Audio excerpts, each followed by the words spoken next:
Diretamente da biblioteca do Alquimista Dourado. A Pedra Filosofal. Provas irrefutáveis de sua existência. Por Papus.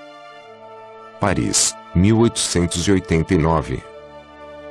Capítulo 1. O ocultismo e a alquimia. É comum a opinião de que a alquimia é uma arte falsa, cujo propósito é fabricar ouro de maneira artificial, e que na Idade Média levou muita gente crédula à ruína. Em primeiro lugar, uma questão se apresenta, e consiste em saber como se deve considerar a alquimia, sob o ponto de vista da ciência oculta. Para isso, omitiremos os comentários e declarações relacionados com a alquimia, que aparecem em certas enciclopédias da atualidade, e nos referiremos somente àqueles que consideram os alquimistas como mestres em sua ciência. Por exemplo, tomemos a obra de Raimundo Lully. O que encontramos nela? Nada além das regras desta arte especial, considerada como a única preocupação dos alquimistas. Com efeito, em toda obra séria, na qual se faça referência à filosofia hermética, encontraremos o seguinte: 1.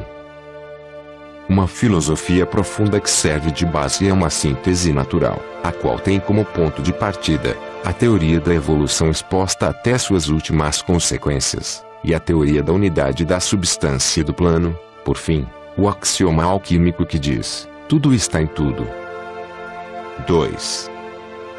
Uma criteriosa aplicação dos princípios da cabala hebraica, vinculados com a tradição egípcia e gnóstica. 3. Numerosas práticas de caráter físico, químico e biológico que apoiam essas teorias. Em tais circunstâncias, quando só o que se quer ver na alquimia são práticas de natureza química, o que se faz é mutilar, de modo por demais indigno, um ensinamento completo cuja prática basta para justificar sua teoria científica. Um alquimista verdadeiro era, pois, ao mesmo tempo, médico, astrônomo e astrólogo, filósofo, cabalista e químico. Ademais, os estudos eram muito sérios e prolongados, e eram transmitidos mediante iniciação, pelo mestre, a um ou dois discípulos diletos, ocultando-os cuidadosamente dos profanos. Juntamente com aqueles sábios, verdadeiros filósofos herméticos, aparecem os charlatães ignorantes, cujo único propósito era adquirir riquezas materiais. A única coisa que conseguiram fazer sempre foi desacreditar a alquimia. Por isso, vários milhares de livros escritos em francês, que se encontram em nossas bibliotecas sob o título de Filosofia Hermética, contêm o seguinte: 1. Tratados de História Natural. 2. Tratados de Física e Química Correntes. 3. Tratados de Alquimia propriamente dita, ou de Preparação da Pedra. 4. Filosofal, Tratados de Filosofia e Cabala, ou de Astrologia e 5. Espécies de enciclopédias, que são um conglomerado de todos os gêneros. Esta observação permite comprovar que a tradição esotérica está representada, em todas as suas vertentes, pela filosofia hermética. Como aconteceu a transmissão desta tradição do Egito ao Ocidente é o que vamos ver. O estudo daqueles que são depositários do esoterismo nos permitiu comprovar que os essênios por um lado, e os gnósticos por outro, foram os únicos que guardaram as chaves da ciência oculta. Os essênios, assentados na Palestina, afastados de toda atividade política, fundaram muitas sociedades secretas. Os gnósticos, ao contrário, procuraram difundir seus ensinamentos por todas as partes. Sob a liberdade concedida às faculdades regionais, para que divulgassem os ensinamentos esotéricos, foram escritos muitos tratados sobre as práticas da ciência oculta, segundo as tradições da Universidade Egípcia propriamente dita. Esses tratados, cuja redação remonta efetivamente ao século II de nossa era, tinham como finalidade fundamentar a memória e inclinar-se à transmissão oral.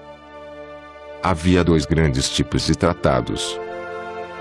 1. Os que se ocupavam do mundo invisível, da alma e seus poderes, ou seja, da psicologia e 2. Os que se ocupavam da aplicação dos poderes da alma na natureza, ou seja, da teurgia e da alquimia. Dos primeiros, que são principalmente os filósofos, possuímos alguns fragmentos, de cuja tradução se ocupou inteiramente o estudioso Louis Menard. Dos segundos, possuímos uma enorme quantidade de tratados, aos quais se pode chamar apropriadamente de obras de alquimia. Acredita-se, de maneira geral e coincidente, que a parte prática do ocultismo chegou à Europa por meio dos árabes. Eles introduziram na Europa as ciências, que eles tinham recebido dos gnósticos que estavam no Egito, muito tempo depois da introdução da gnose. Bem, a gnose possui uma parte mágica. Recordemos os milagres de Apolônio de Tiana, de Simão Marg e de outros gnósticos célebres, e descobriremos a verdadeira origem desta filosofia hermética, origem esta que, à primeira vista, parece tão nebulosa. A alquimia representa, pois, a via de transmissão da ciência oculta no Ocidente. Por esta razão, agora nos ocuparemos dos trabalhos e teorias dos que se intitulam Filhos de Hermes. A seguir, e de maneira sucessiva, veremos o seguinte: 1. O propósito esotérico dos alquimistas.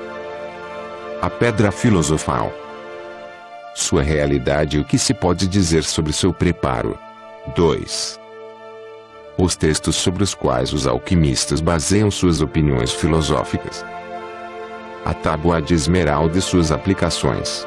3. A explicação das histórias simbólicas que é possível encontrar nos textos de alquimia. 4. Como exemplo destas aplicações, faremos extensos comentários sobre a preparação da pedra filosofal, segundo um texto de estilo simbólico, do século XIX, pertencente a Ciliani, do ano de 1837. 5. Finalmente, falaremos da alquimia de nossa época e de seus atuais cultores. Capítulo 2. O que é a pedra filosofal? O que se entende por pedra filosofal? Esta questão, apesar de ser tão simples à primeira vista, é bastante difícil de resolver. Recorramos a dicionários sérios e leiamos as ponderadas recopilações feitas por uns poucos sábios, que se dignaram estudar esse tema. A conclusão é bastante fácil de expor. Pedra filosofal. Transmutação de metais. Igual a ignorância, engano e loucura. Como resultado disto, se refletirmos que, em suma, para falar de tecidos mais vale recorrer a quem os comercia do que um doutor em literatura, talvez nos ocorra estabelecer o que é que pensam os alquimistas, acerca da questão que nos ocupa. Agora, em meio às consentidas obscuridades e os numerosos símbolos que enchem seus tratados, há um ponto em que todos estão de acordo, o que se refere à definição e às qualidades da pedra filosofal. A pedra filosofal perfeita é um pó vermelho que tem a propriedade de transformar todas as impurezas da natureza. Geralmente se acredita que a pedra só pode servir, segundo os alquimistas, para transformar o chumbo ou o mercúrio em ouro. Isto é um erro. A teoria alquímica deriva de fontes por demais especulativas para poder colocar desse modo seus efeitos. Posto que a evolução é uma das grandes leis da natureza, tal como o hermetismo ensina, a pedra filosofal faz evoluir rapidamente aquilo que as formas naturais demoram longos anos para produzir, e, por esta razão, os adeptos dizem que ela age tanto sobre os reinos vegetal e animal como sobre o mineral, e bem se pode chamá-la de remédio dos três reinos. A pedra filosofal é um pó que pode adotar muitas cores diferentes, segundo seu grau de perfeição, mas que, na prática, só possui duas, a branca e a vermelha. A verdadeira pedra filosofal é vermelha. Esse pó vermelho possui três virtudes. 1. Transforma em ouro o mercúrio e o chumbo em fusão, sobre os quais se deposita uma polvilhada. Digo em ouro, e não num metal, que se aproxime mais ou menos, como acreditava, ignoro o porquê, um sábio contemporâneo. 2. Constitui um enérgico depurativo do sangue, e, quando ingerido, cura qualquer enfermidade, e 3. Também atua sobre as plantas e as faz crescer, amadurecer e dar frutos em algumas horas. Estes 3 pontos parecerão muito fabulosos para muitos, mas todos os alquimistas estão de acordo sobre isso. Ademais, basta refletir para perceber que estas 3 propriedades formam uma só: fortalecimento da vitalidade. A pedra filosofal é, pois, simplesmente energia vital condensada numa pequena quantidade de matéria. Age sobre o corpo com o qual entra em contato, como se fosse levedura. Um pouco de levedura é suficiente para que uma massa de pão se eleve e cresça. Da mesma forma, basta um pouco de pedra filosofal para fazer crescer a vida contida em qualquer matéria, seja mineral, vegetal ou animal. Por esta razão, os alquimistas denominam a sua pedra remédio dos 3 reinos. Agora sabemos o bastante sobre o que é a pedra filosofal. Assim poderemos entender sua descrição, num relato de caráter simbólico e ali, nossas ambições deverão ter um limite. Capítulo 3. A fabricação da pedra filosofal, e suas diferentes cores. Vejamos agora como se fabrica a pedra filosofal. Descreveremos as operações essenciais: extrair do mercúrio comum e corrente um fermento especial, ao qual os alquimistas denominam mercúrio dos filósofos. Fazer agir esse fermento sobre a prata a fim de obter, igualmente, um fermento. Fazer agir o fermento do mercúrio sobre o ouro, a fim de obter também, um fermento. Combinar o fermento que se obteve do ouro com o fermento que se obteve da prata e o fermento mercurial num matraz, balão de vidro, geralmente de fundo chato, usado em operações químicas, de vidro verde, muito sólido e de forma oval, tampar hermeticamente esse recipiente e colocá-lo para cozinhar num forno especial, que os alquimistas chamam de atanor. A única diferença entre o atanor e os demais fornos é que, por sua estrutura, permite animar durante longo tempo e de uma maneira especial a combinação explicada. Então, durante esta cocção, e somente então que se produzem certas cores sobre as quais se baseiam todos os comentários alquímicos. A matéria que esse ovo contém se torna primeiramente negra e se petrifica em sua totalidade. Esse estado se designa com o nome de cabeça de corpo. De repente, a partir dessa cor negra, aparece uma cor branca brilhante. Essa passagem, do negro ao branco, da escuridão à luz, é uma excelente pedra de toque para reconhecer uma história simbólica que trata da alquimia. A matéria assim fixa, serve para transmutar os metais impuros, chumbo ou mercúrio, em prata. Se o fogo é mantido, então se vê como essa cor branca desaparece pouco a pouco e a matéria adquire diversas tonalidades, desde as cores inferiores do espectro, azul, verde, até as cores superiores, amarelo, alaranjado, e, finalmente, chega a cor vermelho rubi. Então a pedra filosofal está quase terminada. Disse quase terminada, pois, neste estado, 10 gramas de pedra filosofal não transmutam mais do que 20 gramas de metal. A fim de aperfeiçoar a pedra, há que introduzi-la num matraz com um pouco de mercúrio dos filósofos, e começar a aquecê-lo. A operação original, que requereu 1 ano, agora não exige mais do que 3 meses. Então, as cores reaparecem na mesma ordem que da primeira vez. Neste estado, a pedra transmuta em ouro 10 vezes seu peso. Então, deve-se recomeçar a operação que desta vez dura somente 1 mês, e a pedra transmuta 1000 vezes seu peso de metal. Por último, realize essa operação final e se obtém a verdadeira pedra filosofal perfeita, que transmuta 10.000 vezes seu peso de metal, em ouro puro. Estas operações são conhecidas pelo nome de multiplicação da pedra. Capítulo 4. Uma explicação sobre textos alquímicos.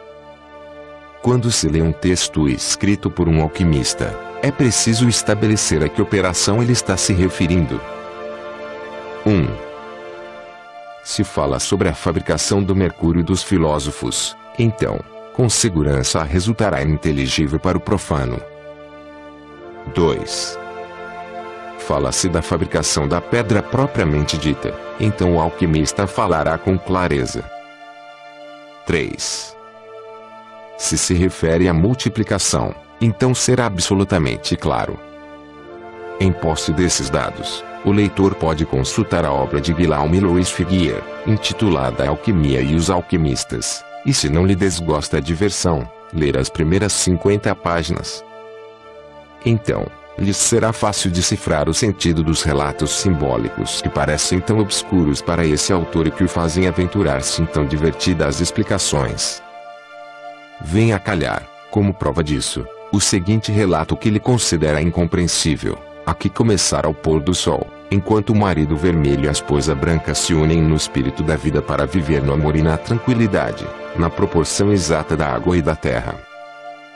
Eis aqui sua interpretação. Põe-se numa traz, de forma oval, dois fermentos a saber, o ativo vermelho e o passivo branco. Também lemos o seguinte: adianta-te do ocidente, através das trevas, até o setentrião, as regiões do norte, polo norte. Esta é a interpretação, os diversos graus do fogo. Também nos deparamos com isto. Altera e dissolve o marido entre o inverno e a primavera. Transforma a água numa terra negra, e eleva-te através das variadas cores até o oriente, no qual se mostra a lua cheia. Depois do purgatório, aparece o sol branco e radiante. A interpretação é, cabeça de corpo, cores da obra. Quando estudamos um relato simbólico, devemos buscar sempre o sentido hermético oculto que ele, quase com certeza, encerra. Posto que a natureza é idêntica em qualquer lugar, o mesmo relato, que expressa os mistérios da grande obra, poderá significar tanto o curso do sol, mitos solares, como a vida de um herói fabuloso. Somente o iniciado se encontrará, pois, em condições de captar o terceiro sentido, hermético, dos mitos da antiguidade, enquanto que o sábio só verá neles os primeiro e segundo sentidos, físico e natural, o curso do sol, o zodíaco, etc., e o leigo compreenderá somente o primeiro sentido, o relato relacionado com o herói. Deste ponto de vista são célebres, entre os alquimistas, as aventuras de Vênus, Vulcano e Marte. De acordo com tudo o que foi dito, está claro que, para preparar a pedra filosofal, é necessário tempo e paciência. Falando em termos alquímicos, quem não eliminou de si mesmo o desejo 6 do ouro, jamais será rico. Para convencer-se disso, basta ler as biografias dos alquimistas do século XIX, Cilliamne e Louis Paul François Cambriel. Em seu aspecto físico, a pedra filosofal será, pois, um pó vermelho de consistência bastante parecida à do cloreto de ouro, e seu odor é o de um sal marinho calcinado. Em seu aspecto químico, trata-se simplesmente de um incremento da densidade, se admitirmos a unidade da matéria, ideia esta que conta com considerável apoio por parte dos filósofos químicos contemporâneos. Efetivamente, o problema que se deve resolver consiste em transformar um corpo cuja densidade é de 13,6, como é o do mercúrio, num corpo cuja densidade é de 19,5, como é o do ouro. Esta hipótese da transmutação discorda das mais recentes novidades da química. Isto é que agora trataremos de explicar. Capítulo 5. A química moderna, e a pedra filosofal. São dois os químicos que, em nossa época, impulsionaram suas investigações pelo obscuro campo da alquimia. Um deles é Guillaume Louis Figuier, que, em 1853, publicou Alquimia e os Alquimistas, obra da qual teremos oportunidade de falar. O outro é o professor Marcelin Pierre Eugène Berthelot, membro do Instituto, que publicou, em 1885, As Origens da Alquimia. Estes dois sábios da ciência oficial, especialmente o último, têm autoridade nesta matéria e sua opinião merece ser analisada por toda pessoa criteriosa. Ambos consideram que, tanto a alquimia como o que ela propõe, são belos sonhos, dignos de épocas passadas, e negam formalmente a existência da pedra filosofal, ainda que Figuier prove, sem sabê-lo, a sua existência. No entanto, declaram que, cientificamente, a questão não pode ser negada, a priori. É Figuier quem diz, no estado atual de nossos conhecimentos, não se pode provar de maneira absolutamente rigorosa que a transmutação dos metais seja impossível. Algumas circunstâncias se opõem a que o ponto de vista alquímico seja rechaçado como um absurdo, em contradição com os fatos. Em muitas passagens de seu livro, Berthelot mostra que, longe de opor-se à química contemporânea, a teoria dos alquimistas tende, ao contrário, a substituir hoje em dia o que antes se pensava dessa filosofia. Eis aqui alguns parágrafos que abonam esta opinião, através das explicações de caráter místico e dos símbolos com os quais os alquimistas se envolvem, podemos entrever as teorias essenciais de sua filosofia. Essas teorias se reduzem, em suma, a uma pequena quantidade de ideias claras e plausíveis, algumas das quais oferecem uma analogia alheia aos conceitos de nosso tempo. Também diz, por que não poderíamos formar o enxofre com o oxigênio ou formar o selênio e o telúrio com enxofre, através de procedimentos convenientes de condensação? Porque o telúrio e o selênio não poderiam transformar-se, de maneira inversa, em enxofre, e este, por sua vez, metamorfosear-se em oxigênio. Com efeito, a priori, nada se opõe a isto. E conclui dizendo, repito, nada pode ser afirmado, com certeza, no sentido de que a fabricação de corpos simples, a priori, seja impossível. Tudo isto é suficiente para mostrar que a pedra filosofal não é algo fatalmente impossível, segundo o critério de sábios contemporâneos. O que agora devemos averiguar é se temos provas positivas de que a pedra filosofal existe. Capítulo 6. A pedra filosofal, provas da sua existência. Afirmamos que há provas irrefutáveis de que a pedra filosofal existe, e passaremos a expor os fatos sobre os quais baseamos nossas convicções. Dissemos os fatos, pois o que se demonstra através de raciocínios mais ou menos sólidos, pode ser considerado absolutamente sério. No campo da história, o que se afirma sobre o passado costuma ser fácil de ser comprovado hoje, e, por isso, verdadeiramente irrefutável. Agora, vamos expor os argumentos invocados pelos adversários da alquimia, contra a transmutação. Estes são os fatos que, por si sós, poderão refutar vitoriosamente cada uma dessas objeções. Coube ao mais velho dos irmãos Geoffroy encarregar-se, em 1772, de efetuar o processo dos alquimistas diante da academia. Se dermos crédito ao memorial que lhe apresentou, os numerosos casos de transmutação, sobre os quais os adeptos baseiam sua fé, podem ser explicados facilmente como fraudes.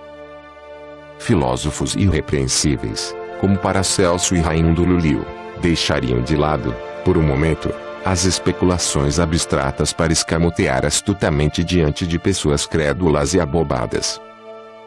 No entanto, analisemos os meios para enganar, dos quais eles disporiam, e procuremos estabelecer condições experimentais, que anulem tais argumentos. Segundo Geoffroy, os alquimistas se valem dos seguintes elementos, para enganar os assistentes. 1. Crisóis de fundo duplo. 2. Carbonos, ou varinhas ocas, previamente recheadas com ouro em pó. 3. E reações químicas desconhecidas naquele tempo, e perfeitamente conhecidas hoje em dia. A fim de que se concretize uma dessas condições, é necessário que o alquimista esteja presente na operação ou que tenha tido contato, de antemão, com os instrumentos empregados. Portanto, a primeira e imprescindível condição, para determinar experimentalmente uma transmutação, é que o alquimista esteja ausente. Além disso, será preciso que não tenha colocado suas mãos em nenhum objeto que sirva para essa transmutação. E, para responder ao último argumento, é indispensável que as premissas fundamentais da química contemporânea sejam incapazes de explicar normalmente o resultado obtido.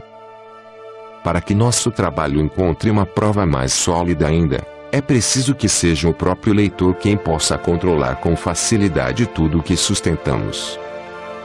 Por esse motivo, extrairemos nossos argumentos de uma única obra, Alquimia e os Alquimistas, do já citado Figuier. Antes de prosseguir, recordemos as condições mais essenciais. 1. Ausência do alquimista.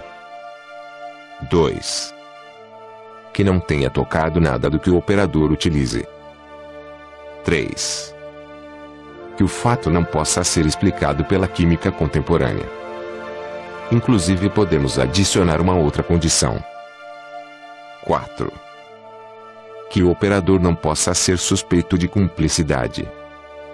Abramos o livro de Figuier, edição de 1854, capítulo 3, na página 206.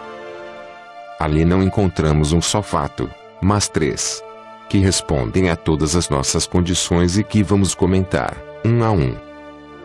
O operador não só não é alquimista, mas é um sábio respeitado e um inimigo declarado da alquimia.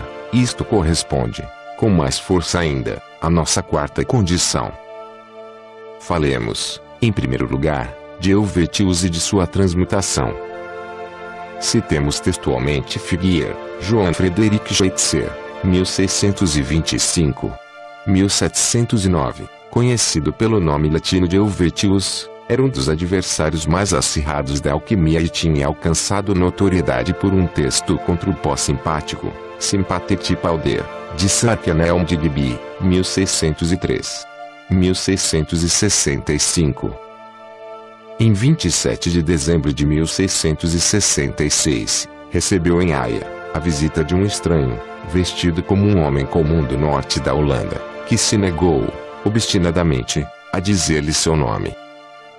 O estrangeiro disse a Helvétius que, inteirado de sua disputa com Swartgiby, vinha para dar-lhe provas concretas de que a pedra filosofal realmente existia.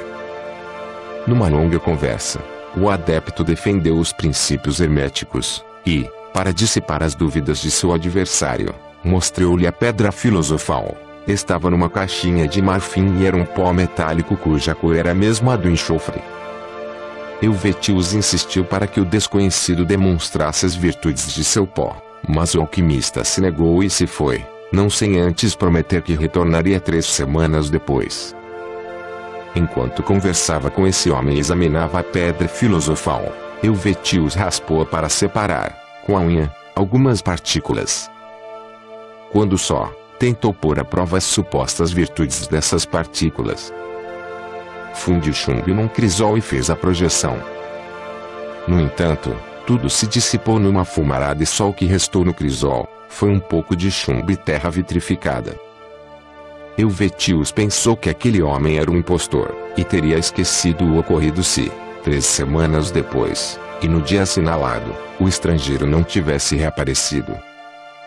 Negou-se a fazer ele mesmo a operação, mas cedendo aos rogos de Helvétius, deu-lhe um pouco de sua pedra, cuja espessura era de apenas a de um grão de milho. E como Helvétius expressou seus temores de que tão pequena quantidade de substância careceria de qualquer propriedade, o alquimista, considerando que até mesmo esse presente era muito dispendioso, retirou a metade e lhe disse que o que restava era suficiente para transmutar algo em torno de 1,5 onça de chumbo. Ao mesmo tempo, tratou de informar-lhe sobre as precauções que deveria ter para que a obra tivesse êxito, e, sobretudo, recomendou que, no momento da projeção, recobrisse a pedra filosofal com um pouco de cera para protegê-la da fumaça do chumbo. Nesse instante, Helvétius compreendeu por que tinha fracassado em seu intento de transmutação. Não tinha recoberto a pedra com cera e tinha sido descuidado com uma precaução que era indispensável. O estranho prometeu regressar na segunda-feira seguinte para assistir à experiência. Na segunda-feira, Helvétius aguardou inutilmente. Assim passou todo o dia, sem que ninguém aparecesse. Ao anoitecer, a esposa de Helvétios, incapaz de conter sua impaciência, convenceu a tentar a operação sozinho. Então, ele o fez, na presença de sua esposa e de seus filhos. Fundiu 1,5 onça de chumbo, projetou sobre o metal fundido a pedra recoberta de cera, tampou convenientemente o crisol e o deixou exposto à ação do fogo durante 1/4 de hora. Ao cabo desse tempo, o metal tinha adquirido uma bela cor verde. Era ouro fundido que, coado e resfriado, adquiria uma esplêndida cor amarela. Todos os ourives de Aia estimaram como muito alto o valor desse ouro. Povelius, avaliador das moedas da Holanda, submeteu-o 7 vezes à prova do antimônio sem que seu peso diminuísse. Foi assim que Helvétios narrou esta aventura. Os termos e pormenores precisos de seu relato excluem toda suspeita de impostura de sua parte. Este fato maravilhou-o de tal maneira, que escreveu seu Vitulus Aureus. Haia, 1667, obra reproduzida no Museum Hermeticum Reformatum. Frankfurt, 1678, Itermeti Museum Restore em Laje, Londres, 1893. Assim ele narrou o ocorrido e saiu em defesa da alquimia. Capítulo 7. A validade da pedra filosofal. O já exposto satisfaz a todas as condições requeridas. No entanto, Figuier, sabedor de quão difícil é compreender, incluiu algumas explicações, numa edição posterior de sua obra, 1860. Desejoso de encontrar por toda a parte, a priori, a existência de fraude, este foi o principal argumento que lhe ocorreu. O alquimista contratou um cúmplice, o qual introduziu nos crisós de Helvétios um composto de ouro, de fácil decomposição com o calor. É necessário demonstrar a ingenuidade desta objeção. 1. Como haveria de escolher exatamente o crisol que Helvétios usaria? 2. Como pensar que ele fosse tão tolo para não diferenciar um crisol vazio de um cheio, ou seja, uma aleação de um metal puro? 3. Por que não ter o trabalho de reler o relato dos fatos? Então, Figuier teria percebido duas questões importantes. Em primeiro lugar, a seguinte frase: tomou 1,5 onça de chumbo. Isto indica que a pesou, a manipulou e esteve em condições de verificar facilmente se era chumbo mesmo. 4. Em seguida, este pormenor tampou convenientemente seu crisol, o que impede toda evaporação posterior. 5. Ainda que suponhamos, inclusive, que Helvétios foi realmente enganado e que, sendo um experimentado sábio, confundiu ouro com chumbo, a prova da transmutação não está menos evidente, pois os críticos esquecem sempre o seguinte fato: se existe uma aleação que oculta esse ouro, então, depois da evaporação e oxidação, pesará muito menos que o metal inicialmente empregado. Ao contrário, se de alguma forma agregou esse ouro, o lingote pesará muito mais que o metal inicialmente empregado. A transmutação de Claude Willemette de Beauregard, ou Beauregard, de Pisa, 1578-1664, que comentaremos mais adiante, prova irrefutavelmente a nulidade de tais argumentações. Finalmente, para destruir para sempre o que Figuier afirma, basta assinalar que tanto os ourives de Haia, como o avaliador das moedas da Holanda, comprovam a pureza absoluta daquele ouro, o que seria impossível se tivesse havido qualquer aleação.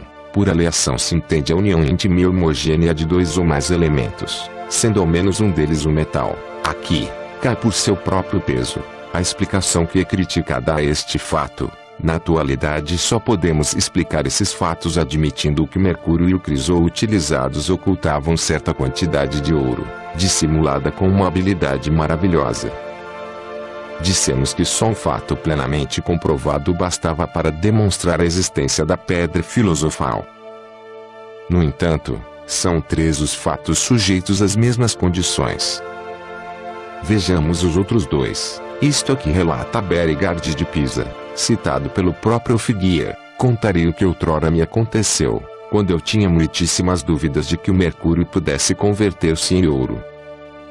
Um homem hábil, desejoso de tirar-me essas dúvidas, deu-me uma porção de pó cuja cor era bastante parecida com a da papoula silvestre, e cujo odor era o do sal marinho calcinado. Para destruir toda suposição de fraude, eu mesmo comprei o crisol, o carvão e o mercúrio de diferentes comerciantes, a fim de que por nada do mundo pudesse haver ouro em qualquer desses elementos, pois isto é feito frequentemente pelos que transformam a alquimia num embuste. Juntei um pouco de pó 10 medidas de mercúrio, expus tudo a um fogo bastante forte, e, em pouco tempo, toda a massa se transformou em quase 10 medidas de ouro. Diversos ouríveis puseram-no à prova e reconheceram que era ouro puríssimo. Se este fato me tivesse ocorrido sem testemunhas, sem a presença de árbitros estrangeiros, eu teria podido supor a existência de algumas fraudes. No entanto, posso assegurar com confiança que o fato ocorreu tal como eu conto. Aqui, quem realiza essa operação é um sábio, mas que conhece os truques dos fraudadores, e, para evitá-los, emprega todas as precauções imagináveis. Finalmente, citemos também a transmutação efetuada por François Mercury Van Helmont, 1618-1699, em seu laboratório de Vilvoorde, perto de Bruxelas. Van Helmont recebeu de um desconhecido 1/4 de grão de pedra filosofal. Foi enviado por um adepto que, ao descobrir o segredo, desejava convencer de sua realidade o ilustre sábio, cujos trabalhos honravam sua época.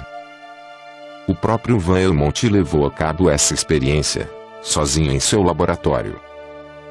Com 1/4 de grão de pó, que recebeu do desconhecido, transformou 8 onças de mercúrio em ouro. Aqui convém que esse fato era um argumento quase irrefutável que se poderia invocar em favor da existência da pedra filosofal. Era difícil enganar Van Helmont, o químico mais hábil de seu tempo. Ele próprio era incapaz de qualquer impostura e não tinha interesse algum em mentir, pois jamais se aproveitou do que observou. Por fim, visto que a experiência teve lugar fora da presença do alquimista, é difícil compreender como poderia realizar-se a fraude. Van Helmont ficou tão convencido do fato que passou a ser visto como partidário da alquimia. Em honra dessa aventura, deu a seu filho recém-nascido o nome de Mercurius. Ao menos este Mercurius Helmont não desmentiu seu batismo alquímico. Fez com que Gottfried Wilhelm Leibniz, 1646-1716, compartilhasse seu modo de pensar. Durante toda sua vida buscou a pedra filosofal. É verdade que não a encontrou, mas difundiu fervorosamente seus conhecimentos. Retomemos, agora, esses 3 relatos e comprovaremos que satisfazem as condições científicas expostas. Na verdade, o mercúrio e o chumbo continham ouro? Não creio, levando em conta: 1. Que nem Helvetius, nem Van Helmont, nem Berigard de Pisa acreditavam na alquimia. 2. Que em nenhum caso o alquimista tocou os objetos empregados. 3. Finalmente, na transmutação de Berigard de Pisa, se o mercúrio contivesse ouro e esse ouro tivesse permanecido, depois de volatilizado o mercúrio, o lingote obtido teria pesado muito menos que o mercúrio empregado, o que não ocorreu.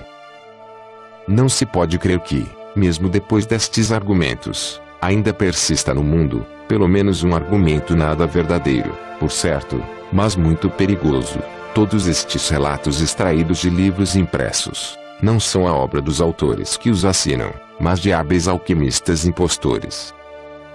Certamente, estamos frente a uma objeção terrível, que parece destruir todo o nosso trabalho. No entanto, a verdade ainda há de aparecer, vitoriosa. Com efeito, existe uma carta que pertence a uma terceira pessoa, tão eminente como as outras. Foi dirigida a Jarrique Gelis, pelo filósofo Baruch Spinoza, 1632-1677. A carta prova, irrefutavelmente, que a experiência de Helvétius foi real. Eis aqui a passagem importante. Depois de conversar com-vos sobre o assunto de Helvétius, riu-se de mim, assombrando-se de ver-me ocupado em tais bagatelas. Para assegurar-me da verdade, acudi ao moedeiro Brestel.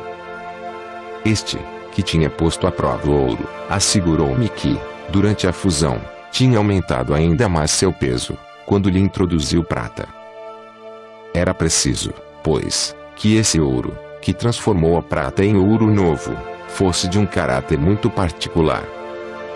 Não somente Brestel, mas inclusive outras pessoas que tinham assistido à prova, me asseguraram que as coisas se passaram assim. Em seguida fui ver Helvétius e ela própria me mostrou o ouro e o crisol que ainda continha um pouco de ouro grudado em suas paredes. Disse-me que tinha introduzido no chumbo fundido, pedra filosofal do tamanho de 1/4 de grão de trigo. E disse-me que tornará esse fato conhecido no mundo inteiro. Parece que esse adepto já efetuou a mesma experiência em Amsterdã e ainda é possível encontrá-lo nessa cidade. Estas são todas as informações que pude obter sobre esse assunto. Boaburg, 27 de março de 1667. Spinoza. Ópera póstuma, página 553. Tais são os fatos que criaram em mim esta convicção. Há provas irrefutáveis de que a pedra filosofal existe, a menos que se negue, para sempre o testemunho dos textos, da história e dos homens. Capítulo 8. A Tábua de Esmeralda, de Hermes Trismegisto, e sua explicação passo a passo. É certo, sem mentira, e muito verdadeiro. O que está embaixo é como o que está em cima, e o que está em cima é como o que está embaixo para realizar os milagres da unidade. E como todas as coisas provieram e provém do Uno, assim todas as coisas nascem nesta coisa única por adaptação. O sol é o pai, a lua é a mãe, o vento levou-o a seu ventre, a terra é a sua nutriz, o pai de tudo, o telema de todo o mundo, está aqui e sua força é total se converte em terra. Separarás a terra do fogo, o sutil do denso, suavemente, com grande diligência. Ascende da terra ao céu e descende diretamente à terra, e recebe a força das coisas inferiores e superiores. Por este meio terás toda a glória do mundo e toda a obscuridade se afastará de ti. Esta é a força de toda a força, pois ela vencerá toda coisa sutil e penetrará toda coisa sólida. Assim foi criado o mundo. Disto fará e surgirão inumeráveis adaptações, cujo meio está aqui. Eis aqui porque me chamaram Hermes Trismegisto, possuidor das 3 partes da filosofia do mundo. O que disse sobre a operação do Sol se cumpriu e se consumou. A Tábua de Esmeralda começa com uma trindade. Hermes afirma, assim, desde a primeira palavra, a lei que rege toda a natureza. Sabemos que o ternário se reduz numa hierarquia cujo nome é, os 3 mundos. Portanto, estas palavras nos apresentam, para que as estudemos, uma mesma coisa sob 3 aspectos diferentes. Esta coisa, é a verdade e sua tríplice manifestação nos 3 mundos, ou seja, é certo, a verdade sensível, correspondente ao mundo físico. Este é o aspecto que a ciência contemporânea estuda. Sem mentira. O contrário do aspecto anterior. A verdade filosófica, a certeza correspondente ao mundo metafísico ou moral. Muito verdadeiro, a união dos 2 aspectos anteriores, isto é, a tese e a antítese para construir a síntese. A verdade compreensível, correspondente ao mundo divino. Pode-se ver que a explicação que dei sobre o número 3 encontra aqui uma brilhante aplicação. Mas continuemos, ordenemos em 3 blocos a frase seguinte. O que está em cima é como o que está embaixo, e o que está embaixo é como o que está em cima. Para realizar os milagres da unidade. Dessa maneira nos encontraremos novamente, a princípio, com 2 ternários, ou melhor, com um ternário considerado sob dois aspectos, o positivo e o negativo. Alto positivo, análogo a baixo. Baixo negativo, análogo a alto. Reencontramos a aplicação do método da ciência oculta, analogia. Hermes diz que o positivo, em cima, é análogo ao negativo, embaixo, e afirma muito bem que ambos são semelhantes. Finalmente, vemos a constituição do 4, pela redução do 3 à unidade. Para realizar os milagres da unidade. Ou a constituição do 7, pela redução do 6, os dois ternários, à unidade. Posto que o 4 e o 7 expressam a mesma coisa, qualquer das duas aplicações pode se efetuar, com certeza. Vejamos a explicação da segunda fase da explicação da primeira fase, e então teremos que uma verdade deve ser considerada, antes de tudo, em seu triplo aspecto, o físico, o metafísico e o espiritual. Então, a este conhecimento pode-se aplicar o método analógico, o qual permitirá aprender as leis. Finalmente, há que reduzir a unidade à enorme quantidade de leis pelo descobrimento do princípio ou da causa primeira. Em seguida, Hermes aborda o estudo das relações da multiplicidade com a unidade, ou da criação com o Criador, dizendo: e como todas as coisas provieram e provém de um, assim todas as coisas nascem nessa unidade por adaptação. Aqui está compendiado, em poucas palavras, o sagrado ensinamento sobre a criação do mundo. A criação pela adaptação ou pelo quaternário, desenvolvida no Sefer Yetzirah nos 10 primeiros capítulos do Bereshit de Moisés. A unidade, de que tudo deriva, é a força universal cuja geração é descrita por Hermes. O Sol, positivo, é seu pai. A Lua, negativo, é sua mãe. O vento, receptor, a levou em seu ventre. A Terra, materialização e desenvolvimento, é sua nutriz. Esta coisa, que ele chama telema, ou telesma, vontade, é de tal importância que, mesmo correndo o risco de estender muito esta explicação, transcreverei o que pensam muitos autores sobre esse tema, centrado na luz astral. Existe um agente misto, natural e divino, corporal e espiritual, um dócil mediador universal, um receptáculo comum das vibrações do movimento e das imagens da forma, um fluido e uma força que se poderia chamar, talvez, de a imaginação da natureza. Através dessa força, todos os sistemas nervosos se comunicam secretamente entre si. Dela nascem a simpatia e a antipatia, dela provêm os sonhos e por ela se produzem os fenômenos da segunda vista, e a visão sobrenatural. Este agente universal das obras da natureza é o Od, dos Hebreus, e de Carlos Reichenbach, 1788-1869, e a luz astral dos martinistas. A existência e o possível uso desta força são o grande arcano da magia prática. Conforme trata Méthodique de Ciência Oculte, final do capítulo 2, do autor idem ao anterior. A luz astral imanta e aquece, ilumina e magnetiza, atrai e afasta, vivifica e destrói, coagula e separa, rompe e reúne todas as coisas sob o impulso de vontades potentes. História da magia, de Eliphas Levi. Os 4 fluidos imponderáveis são apenas as diversas manifestações de um mesmo agente universal que é a luz, a chave dos grandes mistérios, de Eliphas Levi, página 207, edição de 1867. Falamos de uma substância que se expande no infinito. É a substância única que é céu e terra, ou seja, que segundo seus graus de polarização, é sutil ou fixa. Hermes Trismegisto a denomina o grande telesma. E é chamada de luz, porque reproduz resplendor. Ao mesmo tempo, é substância e movimento, fluido e vibração perpétua. O grande agente mágico se revela através de 4 classes de fenômenos, e as ciências profanas o submeteram a provas sob diferentes denominações, a saber, calor, luz, eletricidade e magnetismo.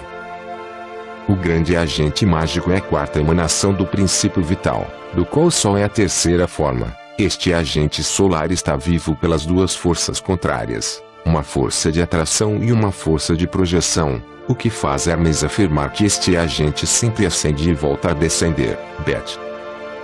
Re. Shin.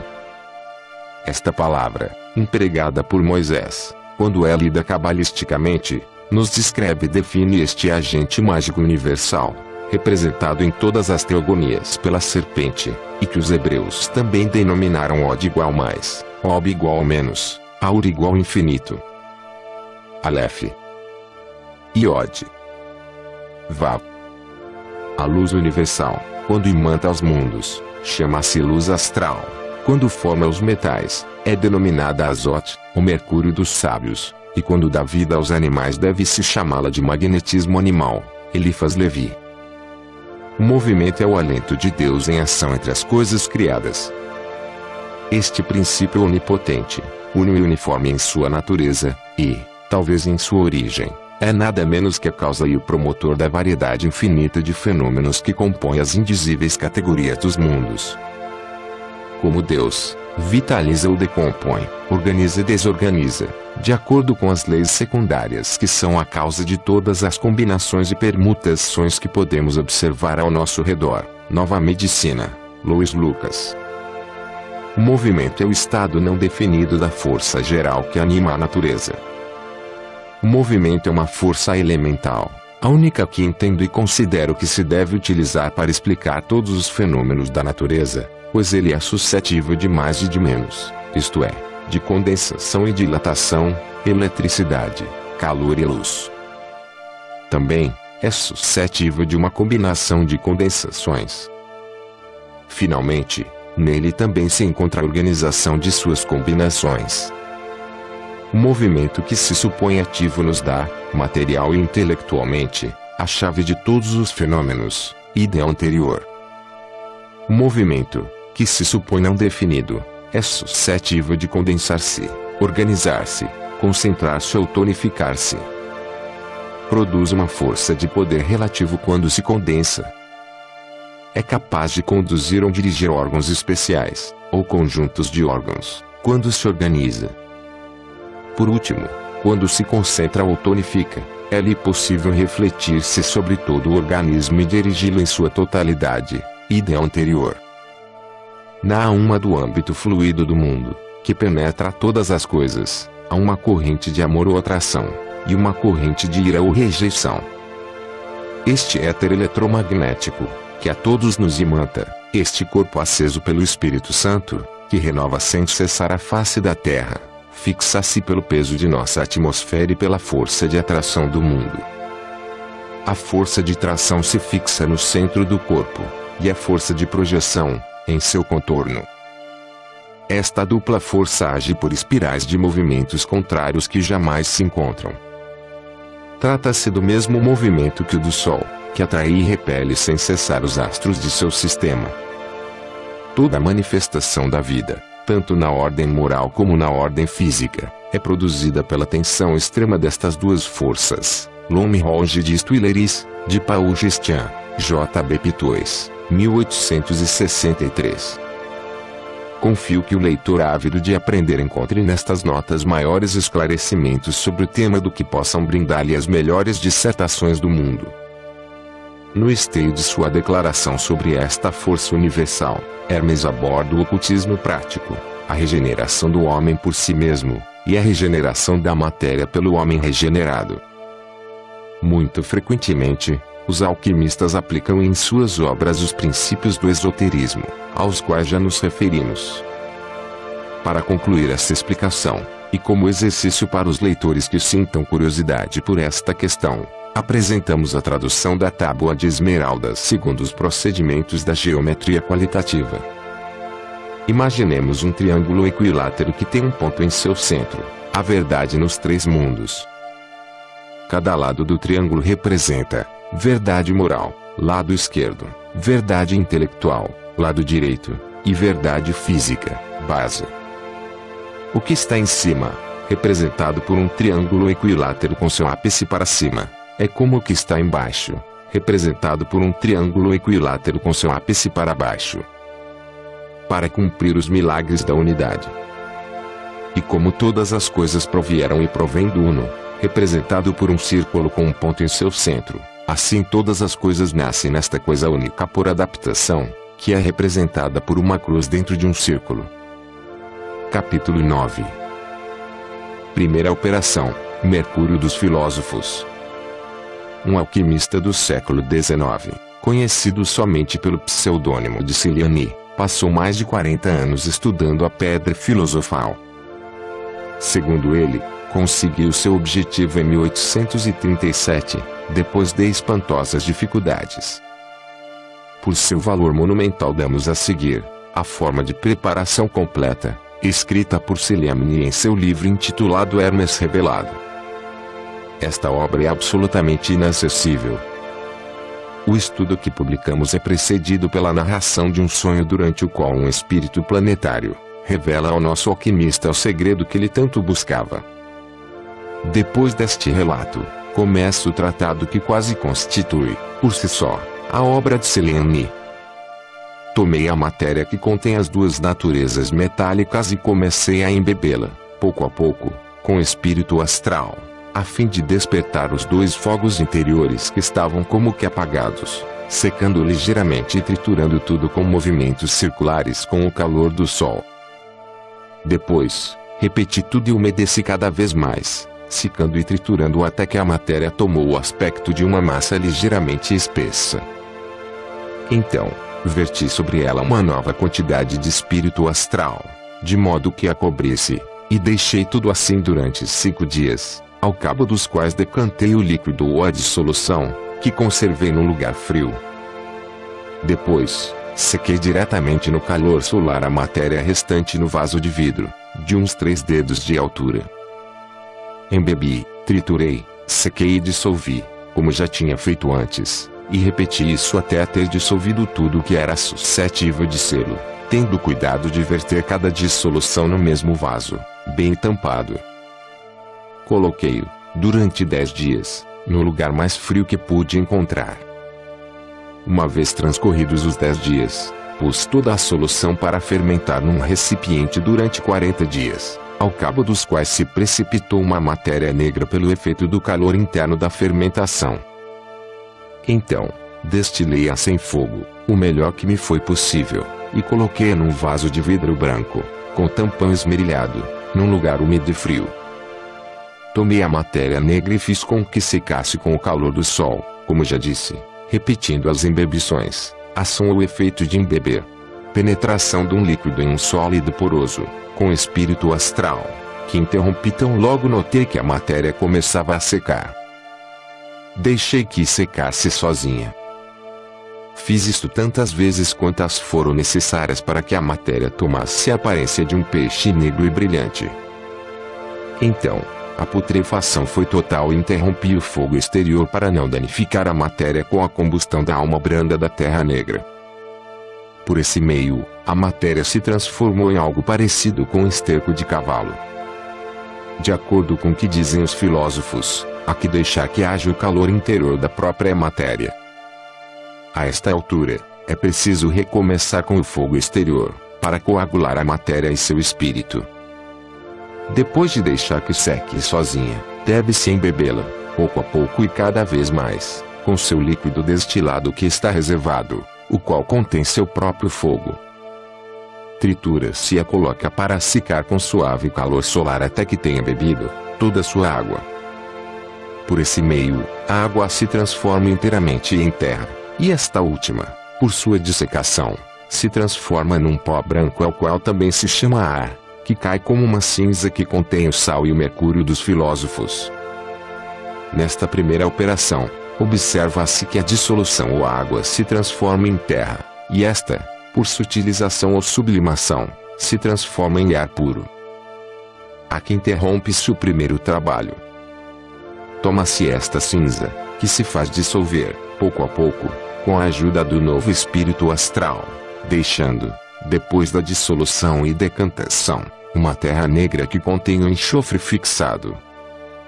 No entanto, Se repetimos a operação sobre esta última dissolução, tal como acabamos de descrever, obtém-se uma terra mais branca que da primeira vez, que é a primeira água, e de repete assim de 7 a 9 vezes. Desse modo se obtém o menstruo universal, mercúrio dos filósofos ou azote com cuja ajuda se extrai a força ativa e particular de cada corpo. É conveniente observar, antes de passar da primeira água, assim como as seguintes, que é necessário repetir a operação precedente sobre a cinza que resta, se o sal, pelo fogo central da matéria, não se eleva suficientemente pela sublimação filosófica, a fim de que, depois da operação, só reste uma terra negra, despojada de seu mercúrio. Preste-se aqui muita atenção. Depois que a matéria enche, durante a fermentação que segue a dissolução, forma-se, na parte superior da matéria, uma espécie de pele nova, sob a qual encontra-se uma infinidade de bolinhas, que contém o espírito. Então se deve manejar o fogo com prudência, posto que o espírito adota uma forma oleosa e adquire certo grau de secura. Quando se transforma em terra, pouco a pouco, a quantidade de água necessária para que se dissolva, há que ter o cuidado de não começar a embebê-la antes que a terra se tenha secado convenientemente. Tão logo se dissolve a matéria, ela encha, entra em fermentação e produz um ligeiro ruído que emana em forma de bolhas. A fim de realizar bem a operação que acabo de descrever, é necessário observar o peso, o fogo do atanor e o tamanho do vaso. O peso deve consistir na quantidade de espírito astral necessário para dissolver a matéria. O fogo exterior do atanor não deve ser demasiado e há que dirigi-lo de maneira que não faça evaporar as bolhas que contêm o espírito, sem que nem a nata, nem o enxofre ardam somando-se ao fogo exterior. Tudo isto de modo que o fogo se impulsione bastante longe da matéria seca depois da sua fermentação ou putrefação, a fim de não ver o vermelho antes do negro. Por último, o tamanho do vaso deve ser calculado segundo a quantidade da matéria, de modo que só contenha uma quarta parte de sua capacidade. Entenda-se bem isto, tampouco deve-se esquecer que a misteriosa solução da matéria ou as bodas mágicas de Vênus com Marte se realizam no templo do qual já te falou, numa bela noite, com o céu sem nuvens e em calma, o sol no signo de Gêmeos, e a lua em seu primeiro quarto total, com a ajuda do amante que atrai o espírito astral do céu, o qual se retifica 7 vezes até que possa calcinar o ouro. Uma vez que a operação culminou, se possui o azote, o mercúrio branco, o sal e o fogo secreto dos filósofos. Alguns sábios fazem dissolver diretamente na menor quantidade de espírito astral necessário para tomar uma dissolução espessa. Depois de diluído, eles o deixam num lugar frio para obter 3 partes de sal. O primeiro sal tem o aspecto do silício, e o segundo, do salitre com pequeníssimas agulhas. O terceiro, é um sal fixo e alcalino. Os filósofos os empregam separadamente, e há outros que os juntam, como indica de Villeneuve em seu pequeno rosário, Petit Rosaire, de 1306, sob o título de 2 chumbos, e os dissolvem em 4 vezes seu peso de espírito astral a fim de realizar todas as operações. O primeiro sal é o verdadeiro mercúrio dos filósofos, é a chave que abre todos os metais, com cuja ajuda se extraem suas tinturas. Dissolve radicalmente tudo, fixa e amadurece tudo de maneira uniforme, e, por ser de natureza fria e coagulante, fixa tudo. Em síntese, é uma essência universal muito ativa, é o vaso em que se efetuam todas as operações filosóficas.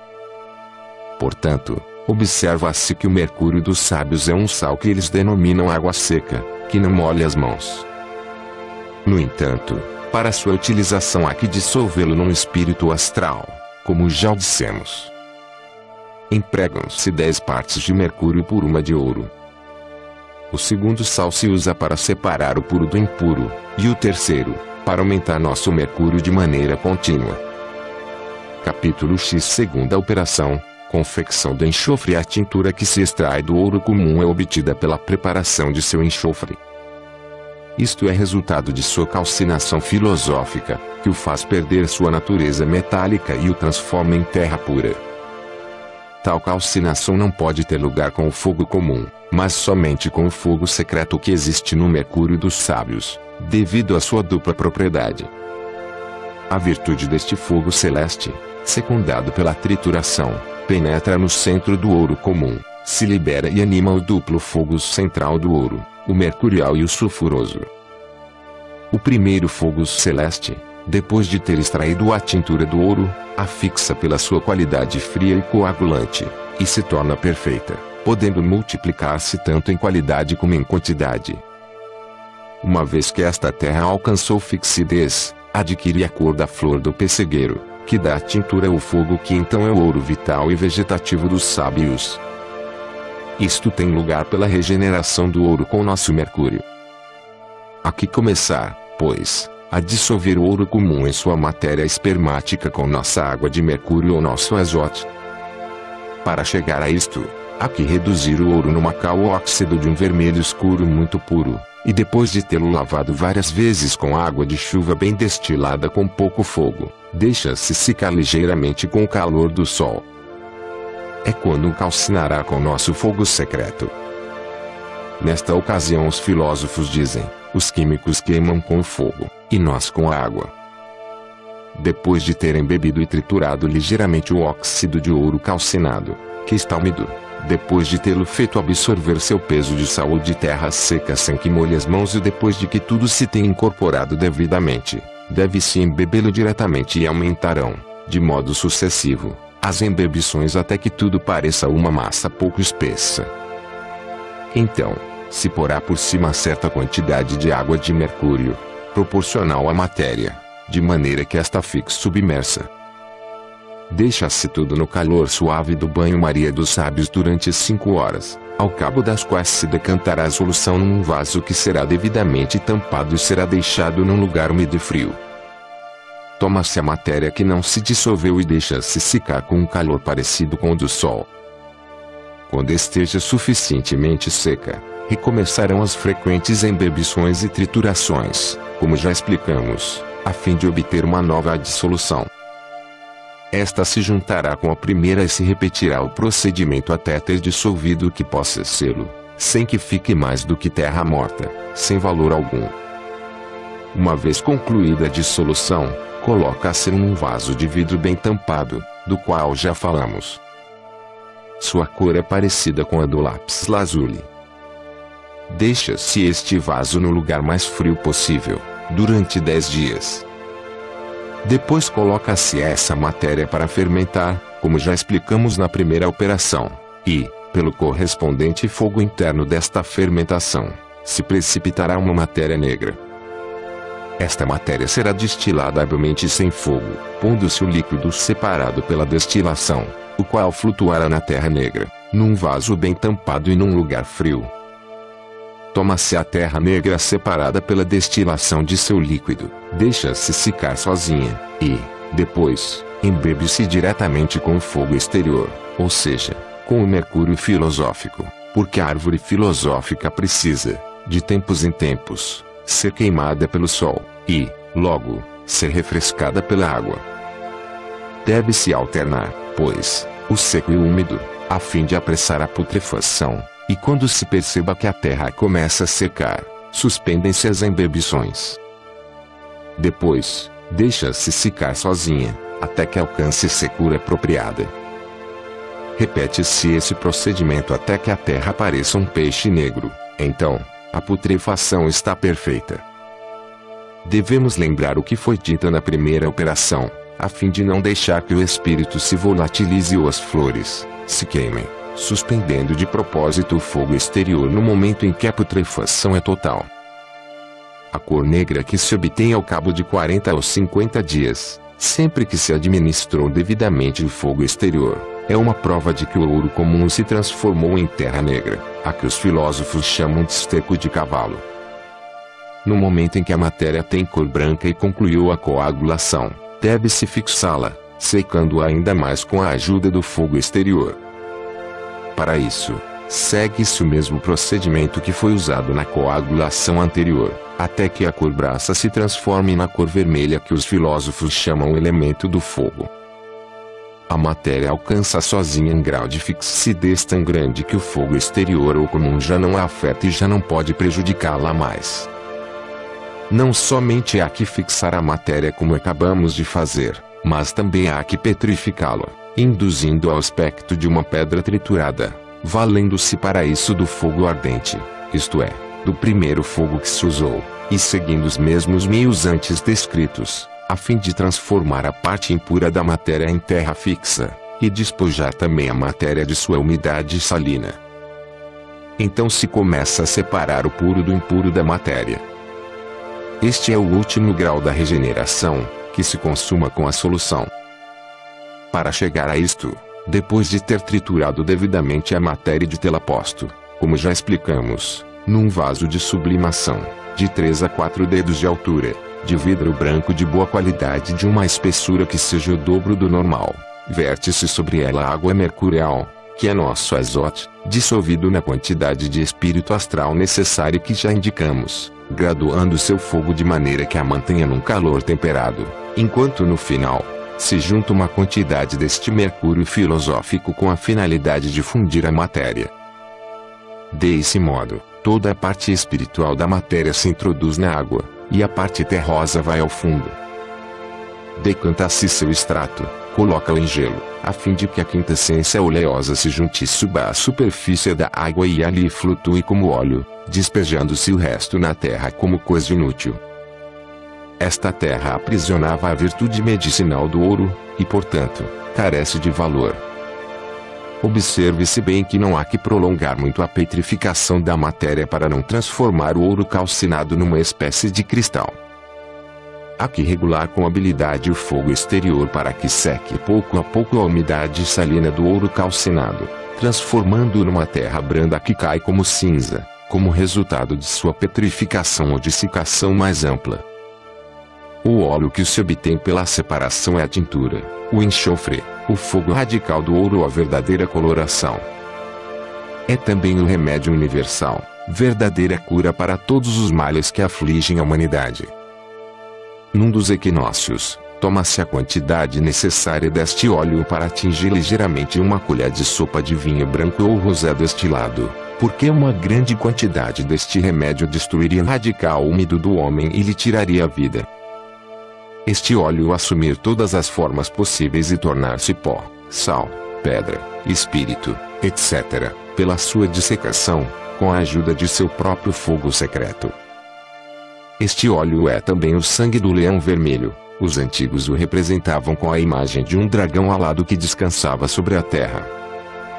Finalmente, este óleo inalterável é o mercúrio aurífico. Uma vez feito, pode-se dividi-lo em duas partes. Conserva-se uma parte, em estado de óleo, numa redoma de vidro branco bem fechada com tampa esmerilhada, e conserva-se em lugar seco, a fim de usá-lo para fazer as embebições nos reinos de Marte e do Sol, como explicarei no final da terceira operação. A outra porção deixa-se secar até que se reduza a pó, seguindo os mesmos passos já indicados para dissecar a matéria e coagulá-la. Então, divide-se esse pó em duas partes iguais. Dissolve-se uma parte em 4 vezes seu peso de mercúrio filosófico, para embeber a outra metade com o pó reservado. Capítulo 11. Terceira operação: conjunção do enxofre com o mercúrio dos filósofos. É por esta etapa que quase todos os filósofos iniciam suas operações, o que induziu muitas pessoas a erros. É também nesta operação onde se junta o enxofre dos filósofos com o mercúrio dos filósofos. Quase todos os sábios chamaram de fermentação esta última operação, posto que o enxofre se dissolve de novo nela, fermenta, entra em putrefação e termina sua nova regeneração, na qual tem 10 vezes sua força. Esta operação difere das duas anteriores, o que faz com que os filósofos a integrem com 7 graus, a cada um dos quais assinalam um planeta. Para efetuar esta operação, deve-se tomar a metade do pó que está reservado, do qual já falamos, e embebê-lo pouco a pouco, pois que embebendo numa quantidade muito grande, se dissolveria diretamente o enxofre no azeite, que se sublima quando submerso na água, e isto impediria que o enxofre e o mercúrio se juntem. Esta é uma grave deficiência que impede que muitos filósofos tenham êxito. Por isso, há que embeber a matéria, gota a gota, em aspersão, a fim de conseguir que se unam a lua com o sol dos anjos, e, juntos, formem uma massa espessa. O fogo externo que serve para efetuar estas embebições é aquele do qual já falamos no momento em que fizemos dissolver em pó o quarto de azeite aurífico na quantidade de mercúrio filosófico necessário para isso. Este fogo exterior se regula de acordo com a quantidade de matéria. Neste ponto, deve-se ter o cuidado de manter a matéria untada pelas embebições, repetidas pelo tempo que seja necessário para fazer com que a matéria enche e entre em fermentação. Sua dissolução termina no momento em que a matéria adquire uma cor azulada. Esta dissolução chama-se rebisomercúrio duplo e o grau do mercúrio. Esta dissolução é seguida imediatamente pela fermentação. Então se interrompem as embebições e o fogo exterior, e deixa-se que o fogo interior da matéria haja totalmente por si mesmo, até que a matéria caia no fundo do vaso e ali se torne negra como o carvão. Então, começa o primeiro grau, chamado de Saturno, que se destila sem fogo e cujo líquido submerge a matéria negra, enquanto continua o processo já descrito para as duas operações precedentes. Deixa-se que a matéria negra seque sozinha. No momento em que alcança um estado apropriado de secura, é embebida diretamente com o fogo exterior, interrompendo as embebições quando se vê que a matéria começa a secar. Deixa-se que adquira por si só certo grau de secura e se prossegue, repetindo até que alcance sua putrefação total, então se interrompe o fogo exterior para não danificar a matéria. Como resultado da ação do próprio fogo da matéria, esta se transforma de negra em cinza, sem que seja necessário aplicar-lhe fogo exterior. Então se alcançou o grau de Júpiter. Neste grau se vêem aparecer as cores do arco-íris, que são substituídas por uma espécie de pele de cor negra escura, adquirida pela secura. Ela se racha e se torna cinza rodeada, na parede do vaso, por um círculo branco. Quando a matéria chegou a este ponto, poderia ser utilizada como remédio. Neste caso, haveria de deixar secar a matéria e fazer com que se convertesse num pó branco, empregando os mesmos procedimentos já descritos para obter esta cor, a qual tornará vermelho com a ajuda do fogo secreto. Este remédio teria então 10 vezes a virtude do primeiro, do qual já falamos. No entanto, se desejar utilizá-la para a transmutação de metais, depois de tê-la dessecado bem, não se espera que fique branca, mas faz-se que fique assim amalgamando-a, em partes iguais, com mercúrio comercial comum, cuidadosamente purificado pela destilação, bem sublimado e revivificado. Trata-se do leite, ou da gordura, da terra. Com efeito, no primeiro momento em que o mercúrio se amalgama com a matéria, tudo se dissolve sob o aspecto de um líquido branco parecido com o leite, que a matéria condena num sal fixo, pela ação de seu próprio fogo. Então se recomeçam as lavagens mercurianas, o que a torna cristalina, com a ajuda de 7 lavagens diferentes. Em cada uma delas agrega-se ao mercúrio revivificado, de forma igual, como já foi dito. Depois, por meia, terceira e quarta, quinta e sexta e sétima parte do peso da matéria fixa, a fim de que o peso da matéria seja sempre maior que o do mercúrio revivificado que se emprega. Mas, desde a primeira lavagem, não se deve interromper o fogo nem o do dia nem o da noite, ou seja, as embebições que contêm o fogo da matéria, a fim de que não esfrie o composto que é o latão dos filósofos, que deve branquear pelas frequentes embebições até que nossa matéria fixe o mercúrio, com a ajuda de seu próprio fogo. Isto consuma o grau de Júpiter. Continuando deste modo, o latão se torna amarelado, depois azulado, e aparece sobre ele uma belíssima brancura, então começa o grau da lua. Esta bela brancura tem o aspecto do diamante triturado e se torna um pó muito fino e sutil. Obtido o branco fixo, coloca-se sobre uma lâmina vermelha de cobre. Se fundir sem fazer fumaça, então a tintura se fixou suficientemente. Caso contrário, aplica-se fogo, prosseguindo assim até que tenha alcançado o grau de fixidez conveniente, e ali se interrompe o fogo. Se quiser fazer somente a tintura branca, uma parte da qual transmuta 100 partes de mercúrio comum em prata melhor que a das minas. No entanto, se o que se deseja é preparar a tintura vermelha, então se deve continuar com o fogo sobre a matéria. Se quiser que fique vermelha, não se deve deixá-la esfriar. Segue-se aplicando o fogo exterior, a matéria torna-se muito fina e tão sutil como é difícil imaginar. Por esta razão, deve-se dirigir bem seu fogo a fim de que a matéria não se volatilize com a força do fogo, o qual deve penetrá-la por completo, mas que fique no fundo do vaso, convertendo-se num pó vermelho. Este é o grau de Vênus. Continuando com sabedoria com o fogo exterior, a matéria adquire a cor amarelo-limão. Este é o grau de Marte. Esta cor aumenta a sua intensidade e se torna cor de cobre. Quando chega a este ponto, não pode aumentar sua intensidade por si só. Se continuarmos as embebições com o óleo aurífico, então a matéria se torna cada vez mais vermelha, depois, púrpura, e, por fim, de cor vermelho escuro, que forma a salamandra dos sábios, a qual o fogo jamais pode atacar. Finalmente, introduz-se o próprio óleo aurífico na matéria e embebe-se gota por gota até que o óleo do sol se coagule na matéria e esta última, posta sobre uma lâmina quente, se funda sem fazer fumaça. Por esse meio obteve-se tintura vermelha e outro fixo e coagulante, uma parte do qual transmuta 100 partes de mercúrio em ouro melhor do que o da natureza.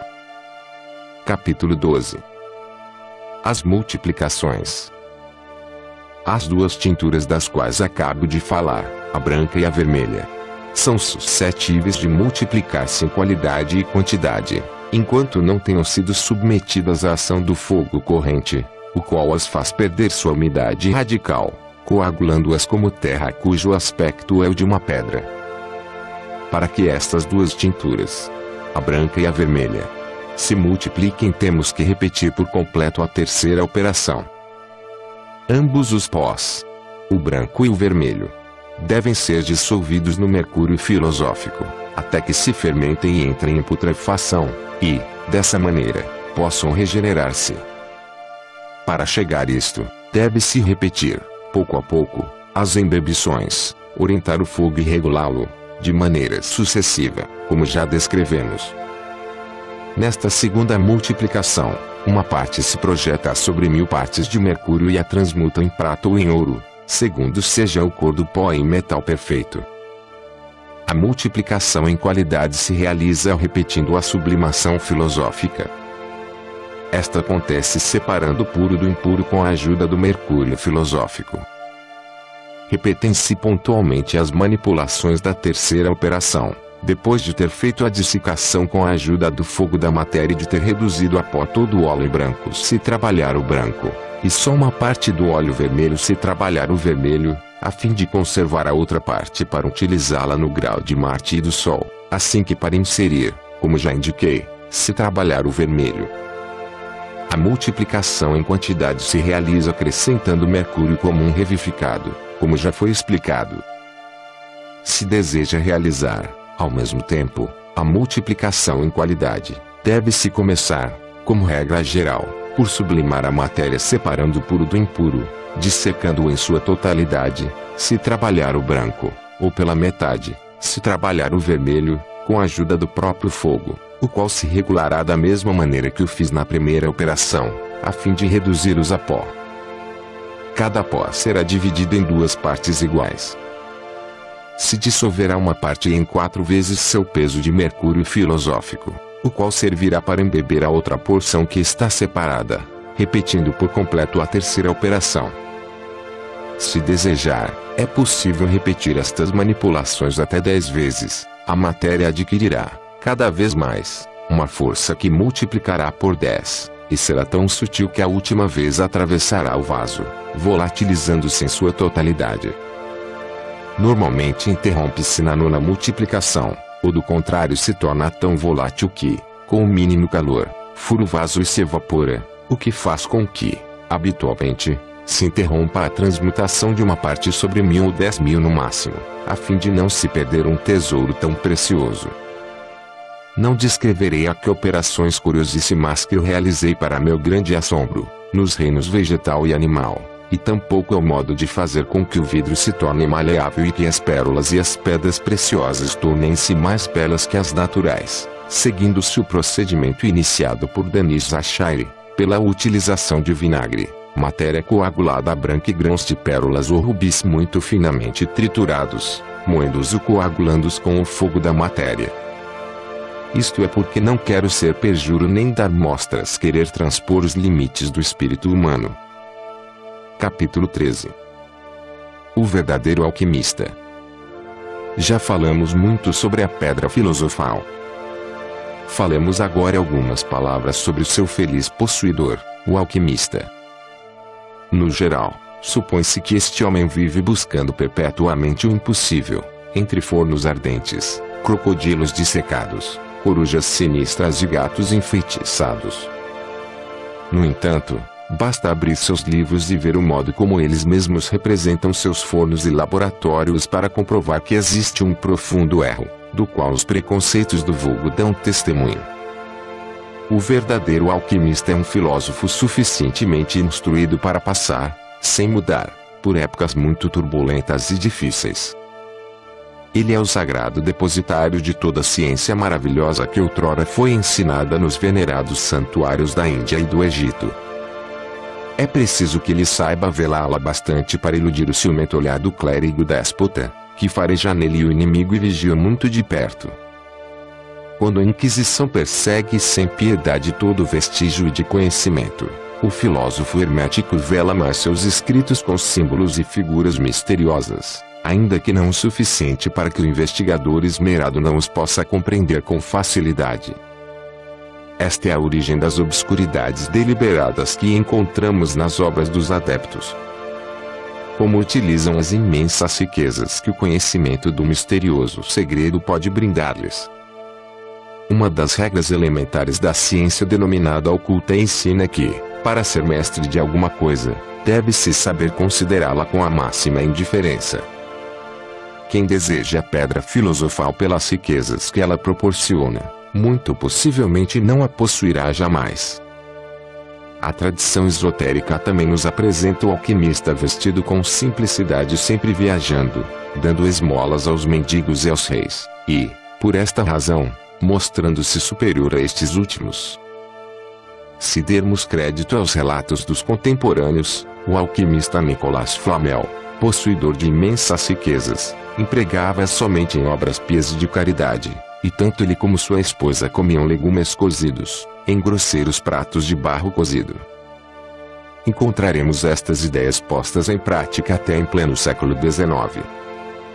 O alquimista Cilliani, 1832, depois de descobrir, segundo ele mesmo conta, a pedra filosofal depois de 40 anos de trabalhos, viveu com uma renda modestíssima depois de ter se sentido tentado a oferecer o preciso segredo ao rei Luís XVIII.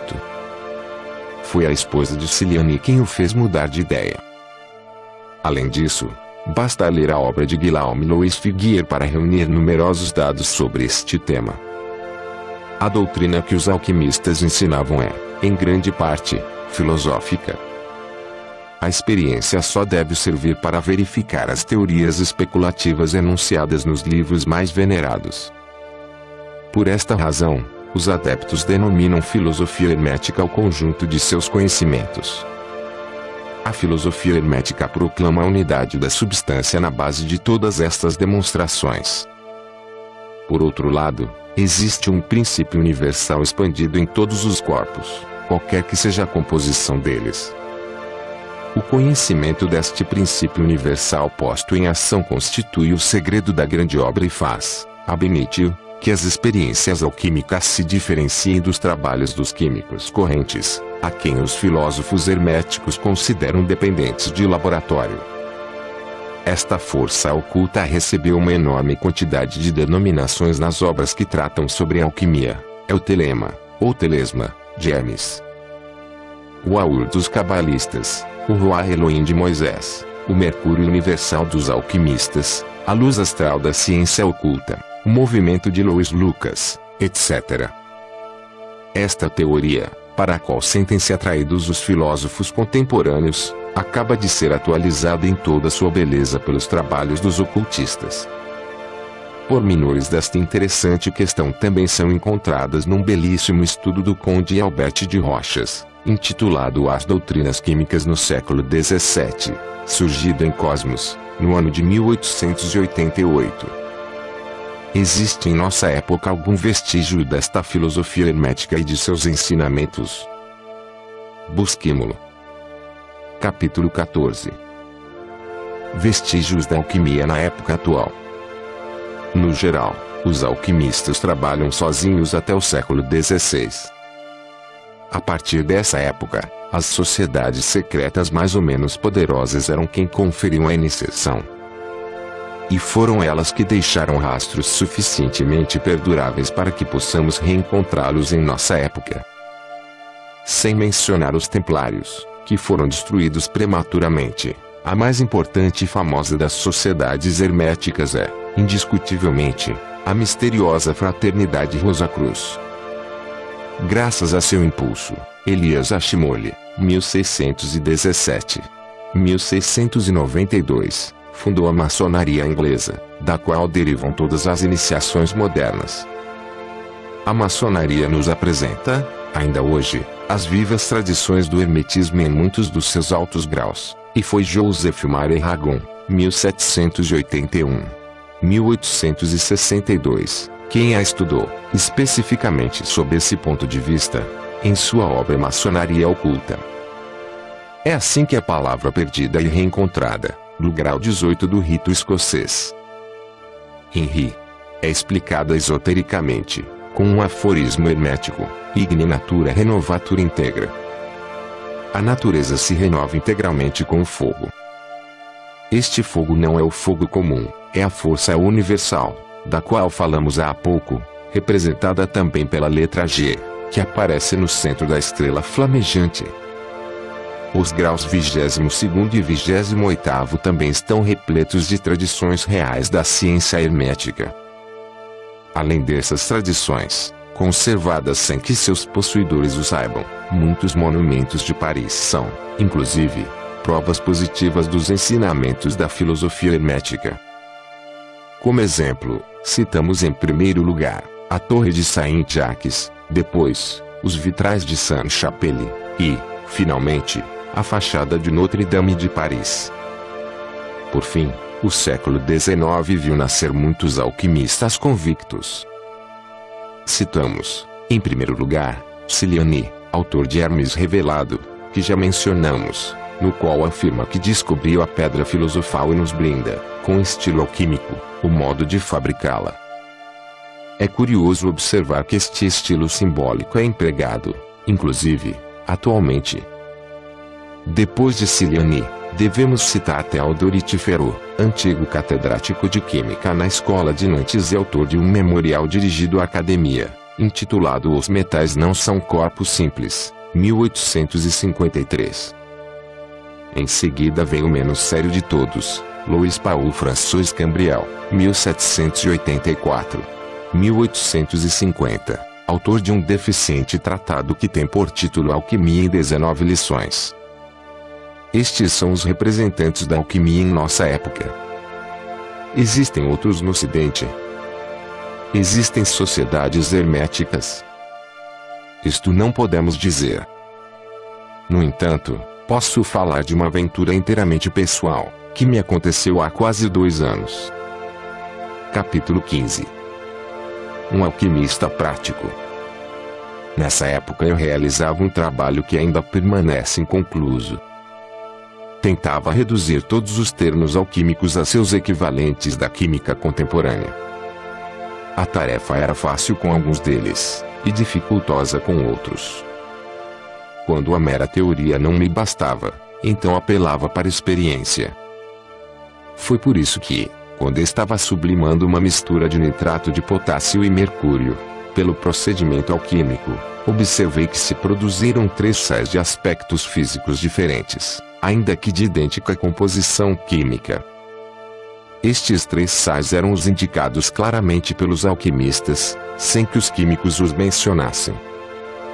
Justamente isso tinha me impulsionado a tentar a experiência.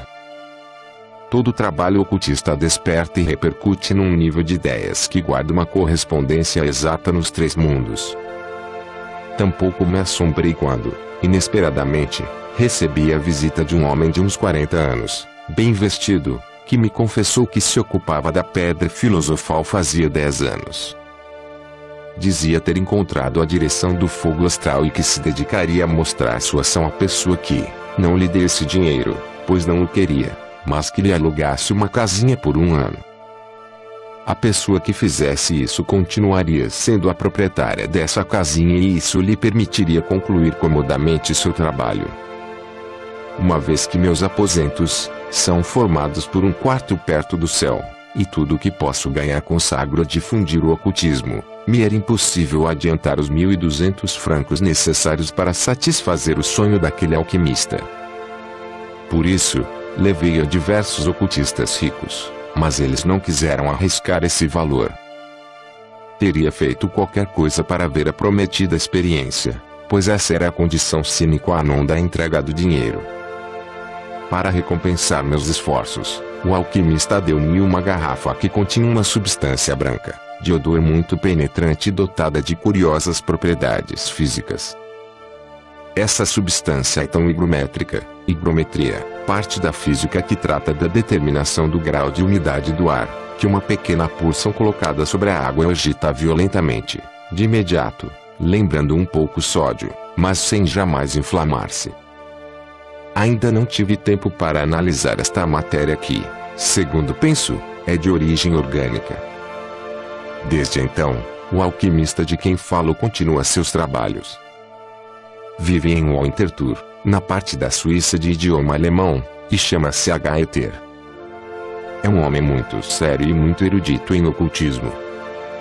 Se algum de meus leitores visitar esse lugar, pode ir ver pessoalmente as experiências desse filósofo do fogo.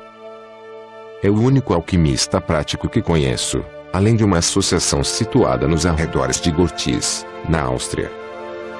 Fiz essa descoberta na mesma época que um sapateiro, porteiro num casarão da Ménilmontant, que possuía a mais completa biblioteca sobre alquimia que eu jamais tinha visto. Muito dedicado a seus estudos, o sapateiro a quem me refiro, socialista da escola de Fourier e de Torrelly, durante 40 anos vinha comprando esses livros, um depois do outro, de revendedores de curiosidades. Entre outras obras raras, tinha manuscritos herméticos de grande valor. Tinha lido e tomado notas de tudo, e era muito erudito em ocultismo, o suficiente para ser um interlocutor do venerável mestre, no dia de sua iniciação. No entanto, nunca tinha tentado praticar alquimia. Nossa monografia não seria completa se concluíssemos sem indicar, pelo menos, os livros mais úteis para quem quiser chegar mais longe nestes curiosos estudos. Isto é o que faremos a seguir. Capítulo 16. Como estudar alquimia, e conclusão. Aconselhamos ler integralmente, em primeiro lugar, Alquimia e os Alquimistas, de Figuier. Ainda que o autor se diga adversário da filosofia hermética, seu livro foi muito bem escrito, e, salvo alguns erros de pouca importância, merece ser considerado seriamente. Sobretudo, é notável a parte histórica, e sua leitura permite demonstrar, categórica e evidentemente, a existência da pedra filosofal. Portanto, Figuier deve ser estudado pela parte histórica que sua obra contém. Então, pode-se ler a obra de um alquimista de verdade, e entrar no conhecimento desse estilo estranho e figurado. Aconselhamos, enfaticamente, o estudo da obra de Ciliani, que já citamos nos capítulos 9, 10 e 11. Pode-se observar que, inclusive no século XIX, a linguagem simbólica ainda é usada, apesar da química contemporânea. Também pode-se levar em conta o que aquele alquimista relata sobre seus 40 anos de sofrimentos e investigações, e quão difícil foi o trabalho que ele empreendeu. Esse texto é raríssimo e talvez seja encontrado na Biblioteca Nacional de Paris. Finalmente, a instrução elementar se completará com a leitura de História da Filosofia Hermética, de Lenglet e do Fresnoy, e os autores relacionados nos 2 tomos da Biblioteca de Filósofos Químicos, de Salmon, 1667. 1736. É uma obra póstuma, publicada em 1753. Posto que existem mais de 3.000 textos sobre alquimia, cremos que devemos limitar-nos a citar apenas os mais importantes. Aqueles que queriam chegar a ser alquimistas práticos, e os lastimo muitíssimo, deverão ter conhecimento de todos os mestres, sobretudo das obras de Abu Abadia Jabir ibn Angeir, século VIII, Raimundo Lulio, 1235.